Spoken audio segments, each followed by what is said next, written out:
Magandang umaga po. Good morning. Buenos dias. Konnichiwa. Bonjour. Namaste to all my Indian friends. Papunta po kami sa bahay ng sister-in-law ko, ng hipag ko. Nagluto po ako ng pininyahang manok kahapon. Kaya dadalan po namin. Nandun po ang asawa ko. Ngayon po, nandun po naglalakad. Malapit lang po dito sa bahay namin. Siguro mga 1 kilometer. Kaya nilalakad lang po namin. Hihingal na po ako. Ayun, natatanawan ko na. Nakikita ko na.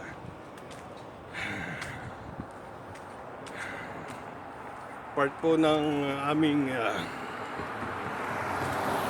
early morning, everyday exercise. Naglalakad.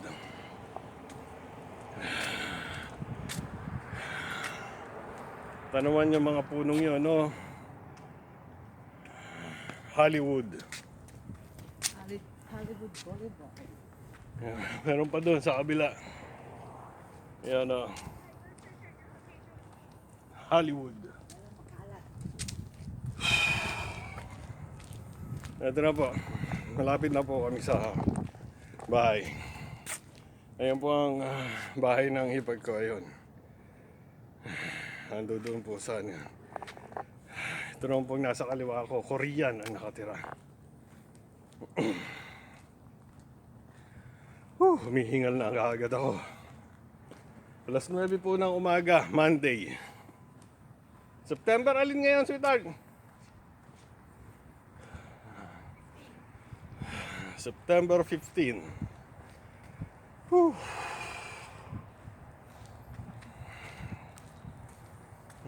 Andito na po kami.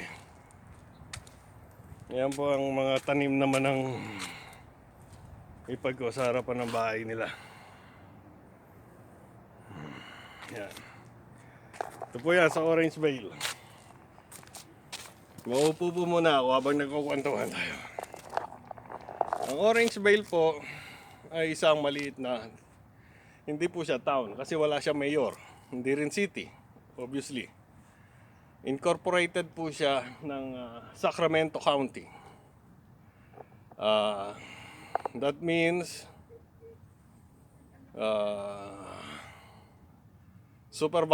superintendent ang nagpapatakbo ng community.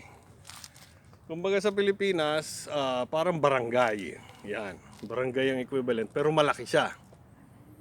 Mga siguro kasing laki ng Taytay, Rizal, o Antipolo, or Angono. Ang laki niya. Pero walang mayor, walang ganyan. Parang barangay captain lang ang humahawak, tsaka mga board member, mga kagawad, ganyan. Kulang mga 30,000 ang population ng huling tingnan ko sa census. Ang majority ng mga nakatira ay whites, followed by Asians. Siguro nasa 80% ang white population, 3% ang Asians, 2% ang Latinos, less than 1% ang itim, ang African Americans, then the rest halo-halo na, mga Pacific Islanders, ganyan. Ang household income po ng Orange Vale, itong area namin, ay bawat bahay, household, ay mga 6 na milyong piso isang taon.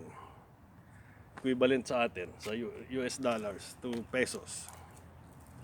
So bawat mag-asawa po ay kumikita ng kulang-kulang 6 na milyong piso isang taon. Andun na po, nadala na po nung asawa ko yung anak. Pupunta naman po kami doon sa isa naman na dinadala namin ng ulam, gulay, ng mga niluto, ganyan, prutas. Ganun, dala-dala namin dito yung tradisyon ng mga Pilipino na nagbibigayan ng pagkain, mga ganyan. Sila din naman pag ano, yun, nagdadala sa amin. Ang GDP po ng Orangevale, yung pong sukatan ng income ng bawat residente sa particular na lugar ay kulang-kulang naman 3 milyong piso kada isang taon, bawat isang tao na naghahanap buhay, nagtatrabaho. Average po yun, pero may mas mataas pa po doon. Yung kalapit namin dito, yung Folsom City po yun, ang bawat isa ay kumikita ng mga 5 milyong piso kada taon. Pero hindi pa rin po yun ang pinakamataas. Humihingal na po ako. Uso din po yung nagpapark dito sa tabi ng kalsada. Ayan, oh. Kita nyo naman. Hindi lang po yan sa Pilipinas problema. Dito rin po, uso din po nagpapark sa tabi ng kalsada. Although, designated parking area po yan. At hindi po bawal. Pero sa kabilang side, wala naman kayong makikita nakapark. Bawal po doon sa kabilang side. Dito lang sa side na to pwede magpark. Ayun ang mga nakapark. Titingnan ko. Acura, Mazda, Honda, Toyota, Honda, Toyota. Yan po ang mga nakapark.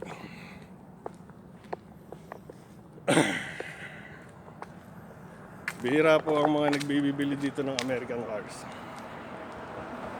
Puro Japanese. Ayun, may dumaan, Honda. May lumigo doon, Honda. Pilot, tsaka CRV.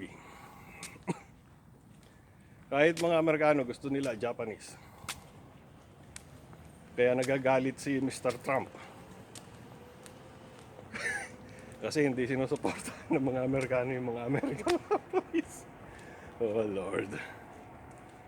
Okay, babalikan po namin kayo maya-maya at pagdating po dun sa isang bahay naman na pupuntahan namin. Mga 1 kilometer din po ang layo. So, pag kinombine nyo, 1 kilometer, 1 kilometer, plus 1 kilometer, 1 kilometer ulit, pabalik, 4 kilometers na yon. Plus dadagdagan pa namin, iikot kami dun sa kabila ng mga 3 kilometers. So, mga 7 kilometers. Yan. Ang lalakarin namin. Sana tumagal ako. Sana makasurvive ako. Okay, paalam po muna ako at maya-maya po ulit. Nandito na po kami sa pupuntahan namin. Yan po yung bahay ng isang dinadalan. Tila pangatlong punta na namin dito sa video ko. Mga taga Mindanao po to, mga lahing Espanyol. Mga Pilipino din. Matagal na sila dito sa Amerika. 80s pa yata, dito na sila. Dito na sila mga nag-asawa. Lumaki. May tao ba? Maganda yung puno nila sa harap. Hindi ko nakikita sa screen kasi nakaharap ako sa araw.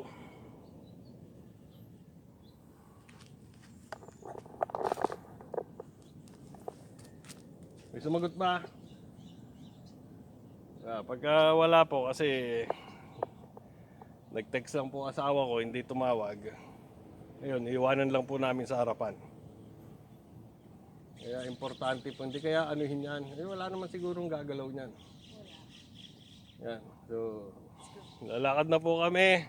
Huwag dyan, sweetheart, kasi mainit dyan na banda dito tayo. Kaya nga, yun nga sabi ko, kaya maano talaga asawa ko, maalam talaga. Alam niya kung saan maaraw at saka hindi maaraw. Dito daw kami dadaan dito kasi ayaw niya daw maaraw daw. Yun ang araw, ando doon. Dito sa may Anino. Kaya ako, walang problema sa akin sa araw. Sanay ako sa araw eh. Sa lansangan ng Angono ako lumaki. Kaya lang, hindi ko alam na ganito ka-damaging ang araw ng California. Araw ng Canada, maganda sa balat eh. Nakakaputi. Dito, nakakaitim. Kaya nasira yung kutis ano ko. Ayan, oh. Ngumingiwi na naman ang asawa ko, hindi sang-ayon sa sinasabi ko. Nakita niyo po yung puno na yon, no? Yan, nakikita niyo. Kasi may araw. Ang ganda, parang puno ng sampalok. Pero hindi po siya puno ng sampalok. Kamukha lang ng puno ng sampalok. Kita na naman pala yung kamay ko sa ano, dapat ganyan, ayan. Kaya lang ito akin. Dapat nakataas na gano'n, ayun. Ako naglalakad. Yung po mga dumadaan ng mga puti, dad na nasa sasakyan, tinitingnan po kami kasi hindi normal dito yung ganito. Parang sa tingin nila, parang mga eng-eng naglalakad,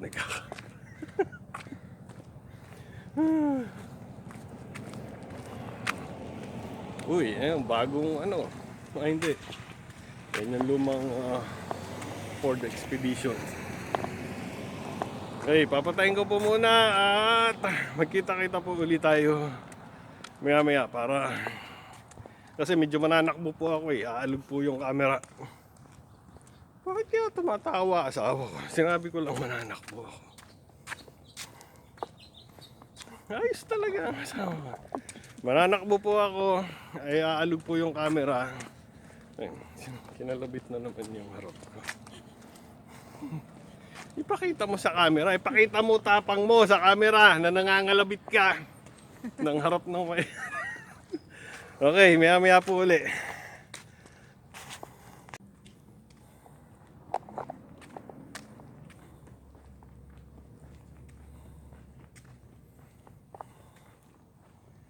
Malapit na po kami sa bahay namin. Nakapasok na po kami dito sa teritoryo namin. Siguro mga half kilometer na lang. Napag-usapan po namin ng asawa ko yung bakit akala ng mga tao sa Pilipinas maraming pera mga tao dito sa Amerika. Well, malaki naman po kasi ang sweldo. Katulad nun, sinabi ko kanina, bawat isa dito sa area namin kumikita ng kulang-kulang ng mga 3 milyong piso kada taon. Malaki yon sa Pilipinas. Pero ang hindi po nakikita ng mga tao sa atin ay paano ginagastos yung pera dito. Ano-ano ang mga binabayaran ng bawat tao. Katulad po ng sasakyan. Importante po ang sasakyan dito. Kasi walang bus, walang tricycle, walang jeep. Kaya kailangan may sarili kang sasakyan. Uutang ka ng sasakyan. Sabihin natin 1,000 na lang ang monthly mo. Nahuhulugan in 7 years. 5, 6, 7 years. E di 56,000 pesos na yon isang buwan. Malaki na yon. Eh kung ang gusto mo pa, Range Rover, Mercedes-Benz,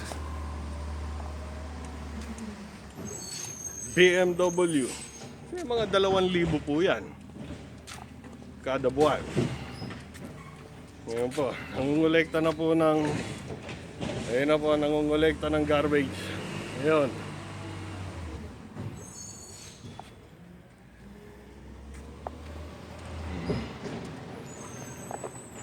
Meron kayong bahay na binabayaran. Sabihin natin average isang buwan. Dito, mga $5,000 isang buwan, ano? 5,000? Sa mortgage. Average. Yung mga $3,000. 3 to 4,000. Oo. Kaya $4,000 isang buwan. Magkano yun? 200,000. Mga 200,000 pesos po yun. Isang buwan. That's payable in 30 years. 30, 40 years yan. Eh kung dalawa sasakyan nyo, tig-isa kayong mag-asawa. Eh di, Insurance plus with that. mga 120,000 pesos na yon isang buwan. Plus yung insurance pa, every month. Sabihin natin mga $500. Oh, di 20,000 pesos na naman yon. Kaya yung 3 milyon na kinikita nyo Kulang. sa isang taon, kulang. Groceries pa. Yeah. Yung sabihin mo kahapon, grocery tayo. Nag-groceries kami last week, 200. Ngayon, kahapon, Sunday, nag-groceries kami, namalengke nga, nagluto akong pininyahang manok. 200 na naman. De 400 na yon in 2 weeks. Oh, 20,000 pesos na naman yon. Yung babayaran nyo pa sa healthcare, sabihin natin 5,000 na lang, isang buwan. O magkano yun? 25,000 pesos. Isang buwan.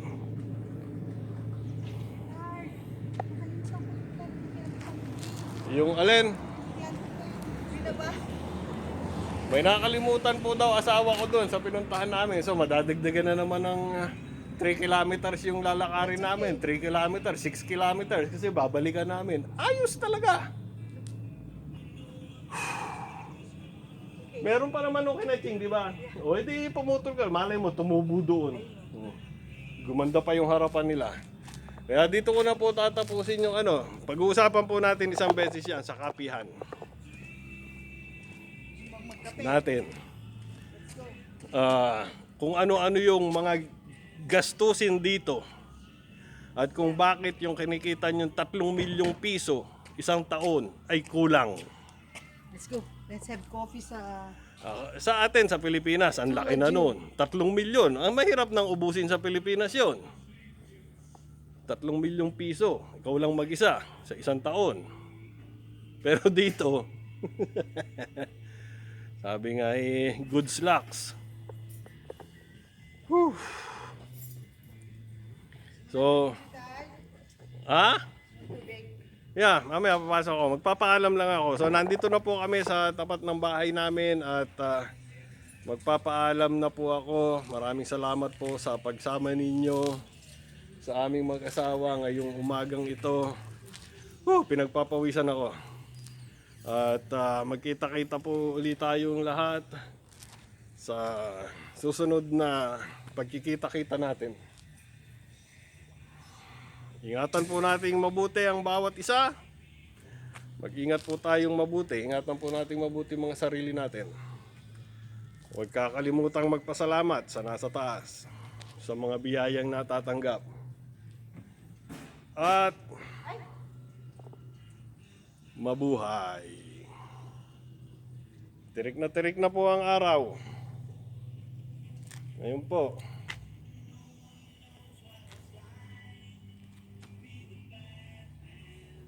At yan po ang itsura ng street namin sa Monday morning. Ayan. Ako lang ang nasa karsada. Okay, papasok na po ako sa loob. Maraming salamat po uli.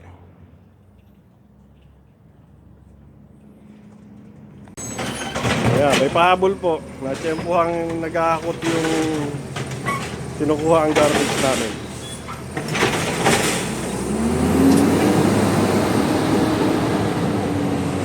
Garbage lang naman po ang Oh, hindi, lahat. Garbage, recycling, green waste. Kaya lang, wala po kaming recycling at green waste. Kaya garbage lang po ang inilabas. Papasok ko na po sa loob. Ay, salamat po uli.